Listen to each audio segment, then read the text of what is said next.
1 tahun lebih, kita dihadapkan pada situasi pandemik yang mengharuskan segala kegiatan tertunda. Banyak yang mengalami kesulitan, dari kalangan bawah hingga kalangan atas, muda maupun tua. Tak sedikit yang harus menunda mimpi-mimpi yang telah direncanakannya. Hanya kata, sebentar lagi, yang bisa menenangkan hati. Berusaha percaya, semua ini akan cepat berlalu. Nama saya Jovanka, saya adalah mahasiswa film di salah satu kampus swasta di Jakarta. Saya lahir di Tangerang Selatan, tapi waktu SD pindah ke Bali. Akhirnya keluarga inti semua pindah ke Bali, sampai akhirnya saya SMA. Lulus SMA pindah ke Jakarta lagi untuk kuliah. Saya dari kecil memang tumbuh menjadi seseorang yang suka nonton film, karena ayah saya juga suka banget nonton film. Jadi memang dari kecil saya selalu pengen untuk terlibat dalam pembuatan suatu film. Akhirnya saya memutuskan untuk masuk kuliah di jurusan film. Awalnya semua lancar-lancar aja. Dari 2018, 2019 saya mulai ketemu teman-teman baru, mulai ikut produksi short film, music video, sampai akhirnya tahun 2020 pandemi datang. Saat pandemi datang, seluruh dunia merasakan dampak yang sangat buruk dari sisi kesehatan pastinya, finansial, dan bahkan mental.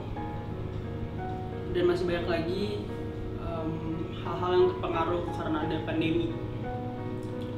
Untuk keluarga kecil seperti keluarga saya, dampak dari pandemi bisa merusak banyak hal, terutama di hidup saya. Salah satunya terpacu karena adanya masalah finansial yang keluarga saya punya.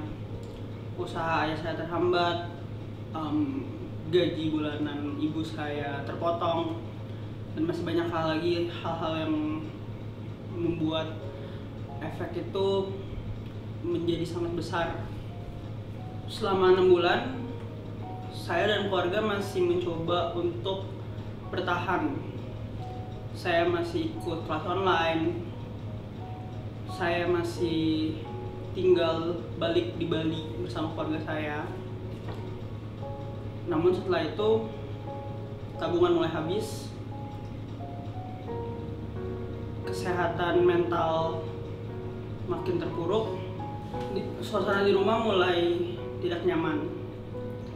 Ke kamar mama sedang merenung, sedang sedih, bahkan kadang-kadang menangis. Melihat papa di luar nonton film sudah bukan menjadi hobinya lagi, namun menjadi pelariannya.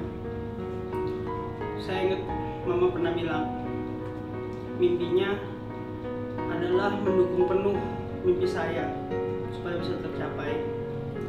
Namun sayangnya mimpi mama sekarang juga harus tertunda. Akhirnya setelah diskusi bareng sama keluarga, kita memutuskan yang terbaik adalah saya harus cuti kuliah. Dan karena itu pun saya memutuskan untuk kembali ke Jakarta untuk membantu orang tua saya secara finansial. Akhirnya saya mulai memanfaatkan koneksi atau hubungan yang saya punya dengan orang-orang di kampus awalnya, mencoba mencari pekerjaan. Dan saya bersyukur karena saya punya teman-teman yang peduli dengan saya, punya mentor-mentor yang setia sama saya, punya orang-orang yang bisa support saya sampai saya bisa bertahan selama pandemi. Akhirnya dari pekerjaan-pekerjaan yang saya punya, saya mulai bisa bertahan hidup tanpa harus bergantung kepada orang tua saya.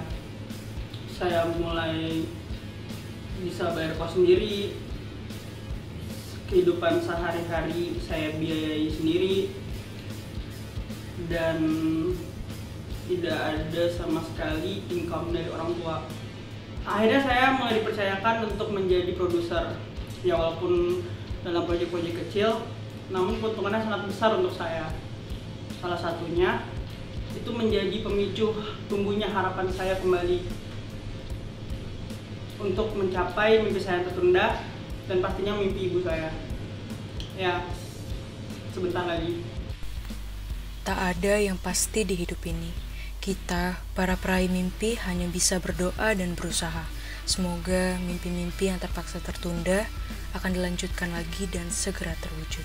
Sebentar lagi.